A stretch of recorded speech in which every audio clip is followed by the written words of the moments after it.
So you know Beyonce's about to have twins, right? Any second now, possibly, or maybe days. We're not sure. But there is one guy who should know, although there have been some reports that he doesn't, and that would be her father. Mathew Knowles, you know, of course, had for a while, a strained relationship with her, but things we thought were back to normal. And then these reports started coming out. So we want to find out what really is going on with Beyonce. What's the state of the and union? Mathew. He's joining us right now. Mathew, thanks for being on TMZ Live. Hey guys, first of all, those are some awful pictures, photos. You got to get better. What do you mean? You look great. No, I love that he's producing this. This is great. Yeah, well.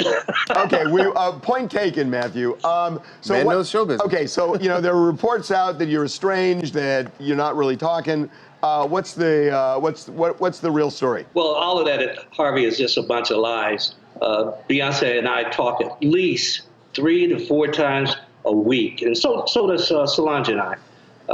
So that's not true, and that's not accurate at all. So has she kind of kept you apprised from the beginning of this pregnancy about what's going on? Absolutely have, from day one. And she's very excited.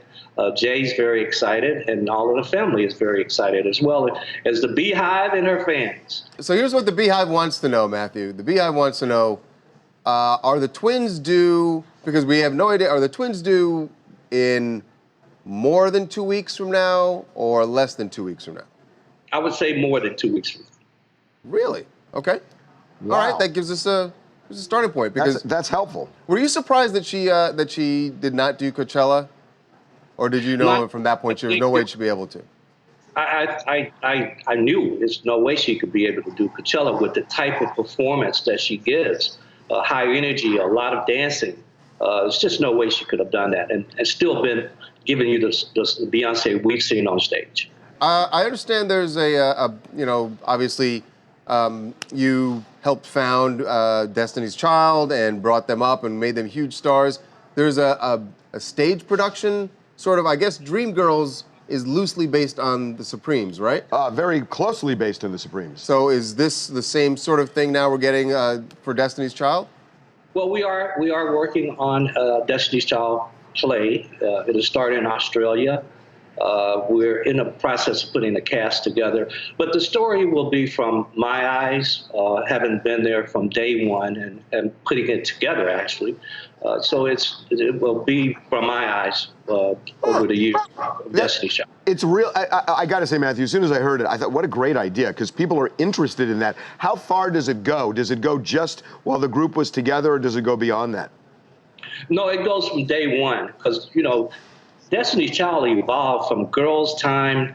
Then they were signed to a production deal and they were called the Dolls. Then they were called Cliche. Then they were called Something Fresh.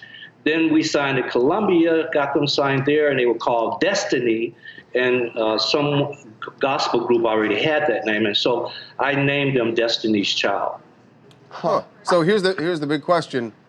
Well, 2 questions, I guess. Who's going to play Beyonce? Yeah. And who's going to play you? We're working on both of those. Okay, give us a hint. Like, who do you want to play you? Who do you think would be the appropriate person? I'll just say his initials begin with E. I know somebody who begins with E. Idris Elba. Well, that's an I. Oh. But his last name starts with an E. Oh, darn it. Is that? I didn't know that. Oh, I am so embarrassed.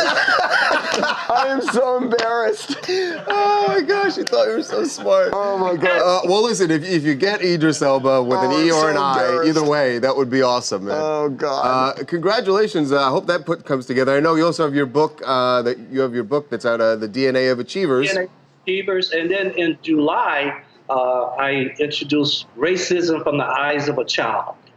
Oh, that's interesting. Wow, you're really writing a lot, aren't you? Well, I enjoy it. You know, I teach at Texas Southern University as the professor there for 9 years. But, you know, I enjoy this stuff. I enjoy writing. I enjoy teaching. Still running the record label. People forget I have a major independent record label that I have to run. I have 2 artists, Blush and Hoax and Hayes, and so this is our 25th anniversary of music world, and so we're very proud of that. That's excellent, man. It really is excellent. Listen, congratulations on all of it. DNA of Achievers is the book, and we love having you on, Mathew. And the twins when they arrive. Congrats. I thank you for all the years. Harvey, you do a great job. Your staff I see the growth. And so I'm very proud of all of you. You know what we have a problem with, though, Mathew? Spelling. Spelling. He's got a problem with spelling. I got a big problem with That's spelling. all right. We'll get better next time. But I look forward. Take care, man. Make sure to subscribe to TMZ Live to keep up to date on the latest entertainment news. And if you want to keep watching, click on one of these videos right now.